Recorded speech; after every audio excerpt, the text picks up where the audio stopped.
Now, ndị rugo 9 years na Nigeria na-ege prophecy nwa virgin. Who is Amaka? Even over 20,000 people now watching, over 20,000 views. Naked live, which is millions. Kena who is Amaka? Ngwanonye be Emeka na ike imeze prophecy. Kedu ebe Emeka na ebe? Emeka onye Anambra Emeka. Enwe na ebe afa gị be Emeka ibo ya Anambra. Chukwu Emeka amụma na dani isi gị. Kedu eme na ya ma nwa uche? Nwa virgin o seti. Atọ na Nnamdi Kanu nga. Ifrozi ya gosi na sel apụta. Nwanne anyị Faith afia.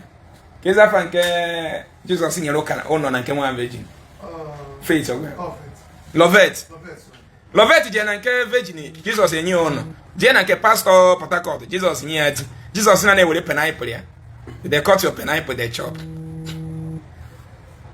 Jone TB Joshua mechi unu arụ ni no kpara unu. Ri unu mugu na. Bogodo mo ofu ihe bụ ihe ọma ị nwetara na ka TB Joshua. Mention of ihe. Mention of ihe. Lovet bụ onye jege. Ka ngwa gezogbo ihe ọ bụ na na-arụ ije nweta ego befe rapị ọ na-afịa arụ. Ma ọ bụ ezigbo ihe ma ajụ ife. Once na ebe a ka isi eri nri befe rapị aka ọ na-afịa arụ. Ebe a ka Lovet si eri nri. Ọ ga na-ekele no jere ebe a gbasara n'ihe ọ ya na-ekpe ekpere ka ọrụ awụ ọgọ ka ya chọpụta na onwe bugo ebe o jere. Ka the pastor ọ chọrọ ịlụrụ dọrọ ya chọpụta na onwe bugo ebe maka ọ bụ na ha chọpụtara manye ya dọrọ. So je call the game bagharị o were gị ego wa ị na-akọzikwa. Maazị Ezeaku Ejefa wee pụtasị ngwa ihe ndị na nwanne anyị nwoke mee n'elele nọ na-agwọ ya kedu onye dara ngwụrọ na ana Igbo gwọ n'elele. Elijah Enugu kpọrọ anyị from Park Lane to ebe anyị nọ na ime mgbe ọ kpọrọ ije ka afọ obodo ọnọgịda. Elijah Enugu from Park Lane mma nọgide ebe a na-anyụ mamịrị na gota nsị mamịrị a na-ekuba m n'imi nke mee na ọhụm kedu ihe ahụ m ta na ọhụm enwere ọkụ na para ụta nwe onye dara ngwụrọ gara ije na ọhụm kedu ije kpere kpete na onye Awụsa enweghị kpọọ ofu ya afọ gwa m ihe ije Jizọs ogbugbu ka Jizọs egbu gị iyi arụ ya eje nwụọ ọgwụ dozie onwe gị ikpewe ekpere na Jizọs na-agwọ ya onye ọcha nye gị Jizọs ka ọ gwụwa gọ ya bụ ịgụcha medicine ebe a ma apply na beghị Holy Ghost. Could you imagine a serving medical doctor ga-esi na Nigeria travel or general na care home? Do you believe this? A practicing medical doctor in Nigeria will travel to America or Europe and be working in care home. Now ask people now. A serving barrister na Nigeria ga travel from Nigeria to abroad general na care home. A serving barrister. A barrister. A practicing lawyer in Nigeria travel from Nigeria to abroad and go and be working in care home. Kedi enye the comfortable to work in care home because mmadụ enye gị the comfortability to stay, work in care home, make money and live fine. O nweta ha na country. O iche na ndị na n'obodo oyibo bụ na ha agụ ha akwụkwọ. Many of them graduates. Ngwa gị na over 60% of ihe nne nọ n'obodo oyibo graduate, you won't believe me. Ma nwoke ma nwaanyị fa. Iche na ha bụ na just ndị gbakọtara mbọ na mgbuka gbafu. Ụfọdụ ma master. My brother Victor Godwin, you are Mbaka from Anambra. Onwe ihe nna afụ n'isi gị. Enwe ihe nna afụ n'isi gị. Emeka from Anambra. Inwe phone. And inwe Facebook page. Free na afụ n'isi onye Africa. Gwa m ezigbo ihe afụgo n'isi anyị. Nwere mbasa afụ n'ịma nkwụzi ụgwọ akwụkwọ ti egocha. Enwego mbasa afụ na ịma atụazị nwunye gị ime n'ikpere na-ekpere nwunye ga-adị ime na Jizọs ekwubie n'okwu ahụ afụgo dị ahụ otu onye Awụsa si tụba nwunye ime ka gị nwa na-ekpe Holy Ghost anyị ga-esikwa jee tụba nwunye gị ime otu a ka anụmanụ sikwa atụba nwunye ha ime ka ị na-ekpere for what are you praying for? Why is stressing yourself? Ị chọrọ ịnwụ mana ịbụ Kristian ịnwụ ijebe n'eluigwe na ịlaikụrụ ụwa nka anyị bụ ndị mmehie nọ mbakwa ndị Kristian ya n'eluigwe na ka anyị mee na meeting mba we no agree. Ndị Kristian rapụrụ na anyị ịmara ekpebugoro na ekpere ọnwụ before unu cha many of you akpọwa m na phone si m na-emesi n'ụdị program a na ọ dị họma Amechi Mba nwanne Peter Mbeke Nenge anyị ekpebugoro ndị ụka ekpere ọnwụ ka ha nwụọ ya rapụ anyị n'ụwa anyị bụ ndị mmehie ka anyị nọrọ ebe a chebeze mbọsa anyị ga-eji ọkụ mmụọ fa akpọwa m na phone Ezeaku me bezino de ekpere na ọ dị home me wishes na mmadụ ibe m ị na-atụ ụjọ ịpara Bible bịa convince m na mkpere na Jesus na ihe adị mma na nwa na mejewe mbara igwe ọnwụ bịazi isi mma na Bible says I shall not die. Kedu nke message Bible wuje gị ba oke ihe ji convict m Nnamdi Kanu nya bụkwa Bible Matthew 23 verse Matthew 23 verse again and then they watch the program Matthew 20 something bon chiso it's not Matthew 23 verse again can you convict Nnamdi Chef Zebe Bible kwuru that you should forgive 70 times 70 times 7 PLM 70 times 7 how many God na Bible ba akwụkwọ mkpụrụ mmiri m na-agwa unu na-eche na ọ ihe ndị ọcha ji egwu anyị wayo ị mana quotation okwu otu gị na we melt so many people's hearts na okwu Chineke ka o ji wee kpee dị ikpe 490 now 70 times 70 bụ 490 70 times 7 bụ 490 Bible say you should forgive 70 times 7 in a day o Nnamdi Kanu emejugo 70 times 7 na Matthew 23 Google go Matthew 23 ahụ ka anyị magodi okwu ka anyị gụgodi ya Matthew 23 verse 23 eji manwa na ikpe ọnwụ and ọ gwakọ the same Matthew na-ekwu forgive 70 times 70 agba nna m Tochi of Lagos biko ọ the same Matthew kedu quotation say forgive ife ebuolu mụ na gị n'isi quotation of Bible instead of nka na ụzụ gwa m onye na-eme nka na ụzụ doro anya n'ala Igbo agụụ na agụ gwa m egudo onye nka na ụzụ nọ n'ala Igbo agụụ na agụ da iwepụtara onwe fụ na onye nka na ụzụ ka ịbụ ọ bụrụ na ị na-emete ya na gaị ma na oge na mmadụ meke ihe were gị ri jọs iwepụtara nwoke azụ onye nka na ụzụ uche ga-adị n'ihe na-eme mmadụ bịa ibe gị egwu eziokwu gwa m ofu onye n'ime na agụụ na agụ taa aka jaja na-ebute ọnụ mmanụ nka na ụzụ gwa m onye na-eme nka na ụzụ na-ekwu eziokwu agụụ na agụ n'ala Igbo taa nobody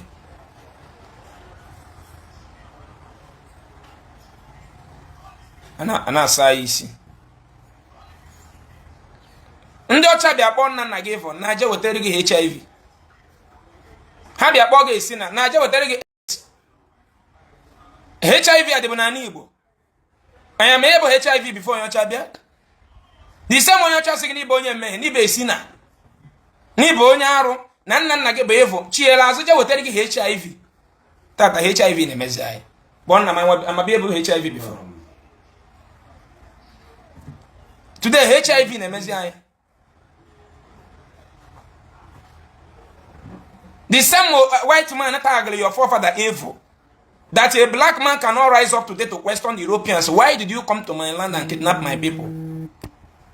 About Africa, once United States of Africa, those black America, they will come back. It's an arrow for no black America is happy. Any day they wake up and look at their color and see that this place is not their fatherland, they feel slave. They feel bad. So one virgin half virgin boy. Veve. What can I man wine? Kiss number wine in CJ bro Colombia. Yeah? Don't say just yeah, chan no body chamone plege lalo no so ge lalo chifu. Ina uyo go ina milk. Yo salugo bo sisi. A virgin boy. And don't know what when weekend, don't know when they tell you ambu. Unu na enjoy working and one every weekend. Mana dadu na de ria bi or them man. Or them man. Ibure si bon wa. Ihe daddy ga na heri ki na heri. Eh? Awo buche na nige na na-emere gị prophecy. Akụkọ onwe ihe megide gị prophecy ka karị Aisha Buhari mma. Enwe ihe megidere gị prophecy ka ịkalụ nwunye Yar'Adua mma. Enweghọ. Ma nwunye Shetima. Ekwe m Shetima n'aka na Abuja nga last. Enwe ebe anyị na ọbịalụ. Vice President. You know? And I will leave. Fire! Fire! Fire! Fire! Fire! Fire! Fire! Fire! Woo! Fire! Okay, for Matthew 18 verse 22 say forgive 70 times 7.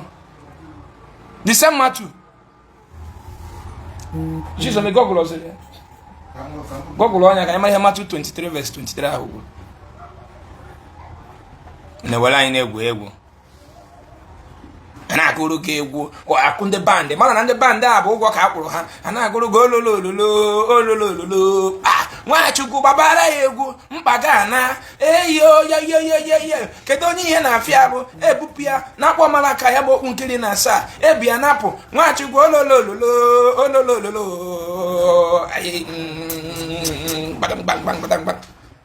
ọ na-agwa gị na Jizọs gị gbaba egwu ka ịgbapụ ụbịam enweghị ihe niile na-akụrụ egwu nwezu 20 million akaụntụ ifere Elijah Enugu furu ndị niile o ji igwe egwu Elijah Enugu ihe niile o ji igwe egwu n'ụka niile a na-ewu ewu enwere onye n'ime ife ya akpọpụta kịta nata ya 20 million akaụntụ egwu niile a na-agụrụ gị na adoration ma ndị na-akụ ogene ma onye na-apị keyboard ma onye na-akụ band ma ndị na-ekwu ukwe ma ndị na-eme backup na adoration ahụ mgbe anyị na-eji adoration Enugu ma ruo kịta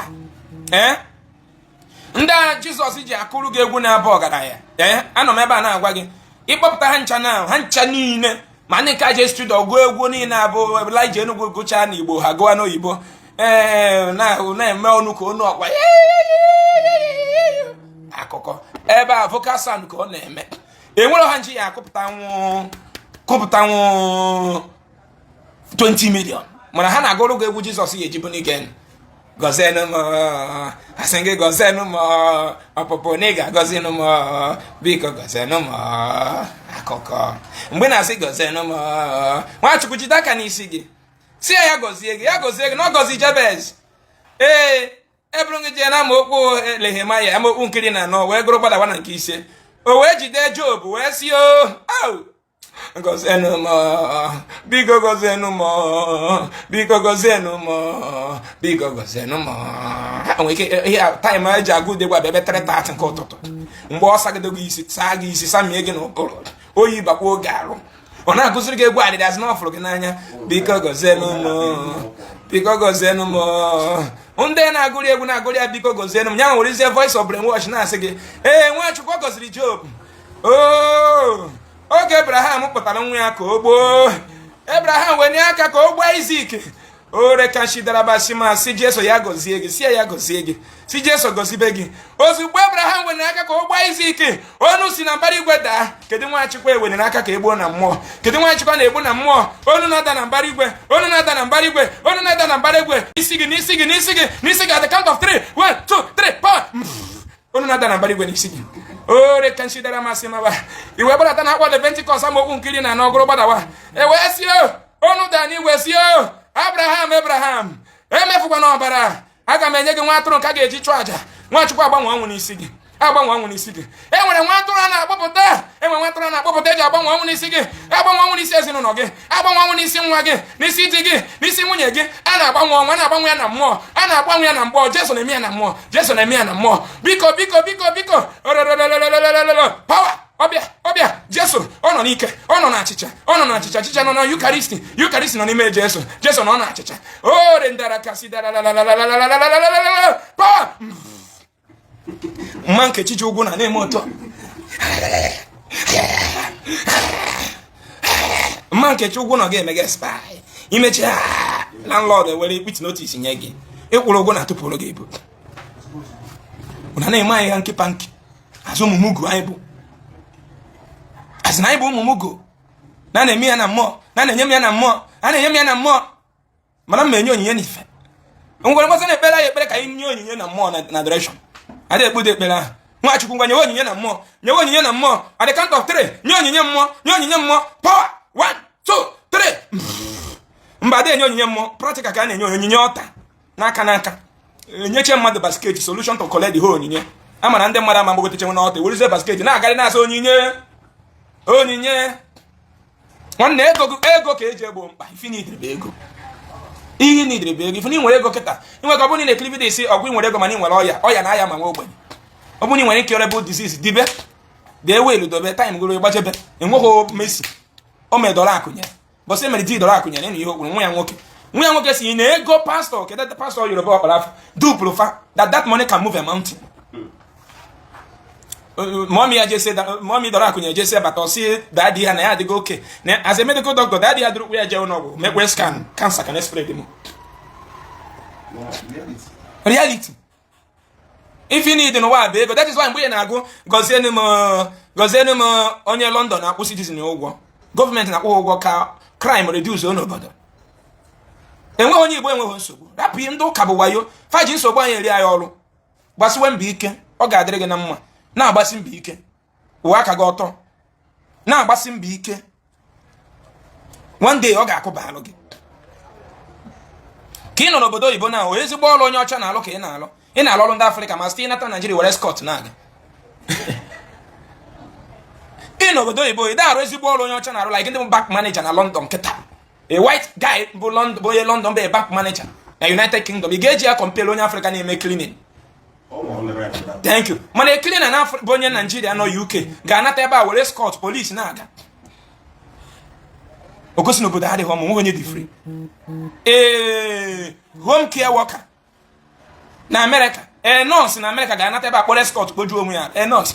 Nurse na-arụ na FMC o nwere ka eje Juda. Gwana m nurse na-arụ na teaching hospital na-enweghị eje escort ga. Nurse ọbaga ọkada so easy. Nurse jiri onwe ọkpa na-arụ ọchị ka o jụọ ọrụ ka ọ ịgba moto. A nurse na America today, nurse, a practicing surgeon nurse, theater nurse na-arụ na theater as a black person. Nurse onye ojii na-arụ na theater nurse. Bụ ndị ọcha na-eme operation nọ na theater. Daimu onye rugo socha ọrụ na America for 10 years nata obodo a escort go ga-eji n'aka. Eziokwu kasị. Mana theater nurse Nigeria ka ịhụ ji aga. Eji mabara ya ga. Eji mabara ya. Eji mabara ya ga. Eji mabara ya ga. Eji mabara ya ga. Eji mabara ya ga. Machuga eji mabara ya ga. Eji mabara ya ga. Nwe ọbara iji aga. Ihe iji aga bụ ụkwụ. Ụkwụ gị ka iji aga. Ma ọ na-ebara ọkada ma ọ baa moto. Ihe iji aga ije bụ ọkpa. Ị na-anụ na-ekwu?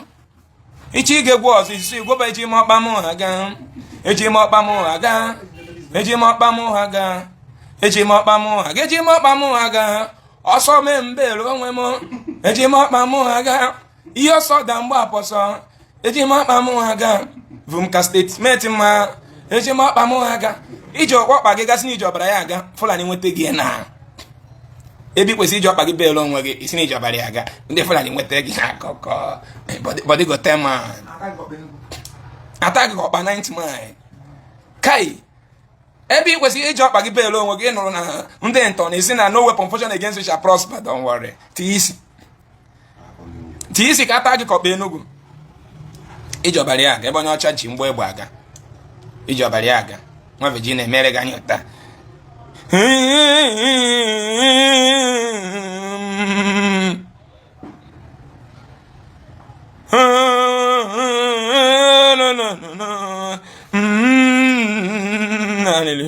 Egwu akpata oyi brainwash the same musical instrument eji akpọrọ gị kpem akpata ya na-awụ gị ọtọ na na-esi eti na keyboard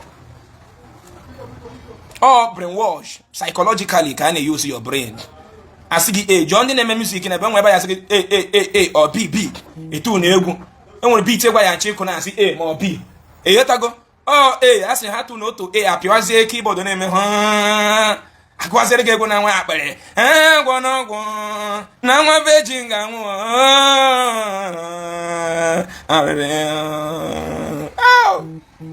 shekerebara sọbọ agwọ n'ọgwụ na nwa beji nga nwụ kedu ihe mere ebe ọ na-eburu onwe ya amụma ịlapasida lapalapa akụkọ the same keyboard nwanne m flavor kpari aka ebe ahụ change ya to A to B ihe ọzọ ị ga-anụ bụ kporokotom kpomkpom kporokotom kpomkotom kpom the same keyboard flavor kpari aka ebe atọ nọ ya to B ihe ya na-anọzụ konkoto baby sawala ile sawale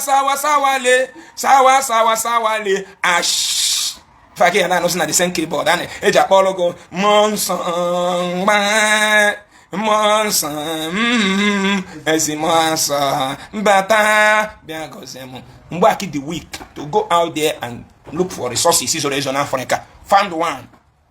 I use very in Africa. Detect one. Couple or not detect both. I will not take it, can never ban if you drew about. Nassy man, amen. Nassy, I take it. No, no, Nassy, I take it. Can Nassy take. Just take it, never get all my again. Take it, never get here. In a take here flyer, in a sound. Take again, just take it, name what take it. Never got you will phone you. Take your neighbor phone. Take it. Take it. Take your neighbor house. Take your neighbor car. Take it. Look around you. That's where there for your back. Take them. Take them. Take them. At the count of 3. 1, 2, 4. Power. You take again. You take you go for neighbor. Go on and you promote neighbor. And I say take it. And okay. I receive. I prophesy. I receive. What the free and up when Dutch over. To oye nas ndo jim to and prophesy and I receive. Take what I do jog on now coil you receive in a receive when you have free it wrong why in a receive. So yen ne webe mazi Nnamdi Kanu no bo bio yob na da joy apata. Nnamdi Kanu nwere home mere eji atu yanga. Yatago. The government just want to show him that na fake and power. Nnamdi Kanu will come out from appeal court or allow someone will use him for campaign, win the election and free him.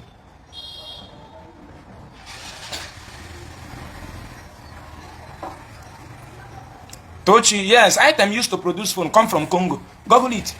Onye Congo no na take it. If from Kesi Cameroon build Heje. Bua no isi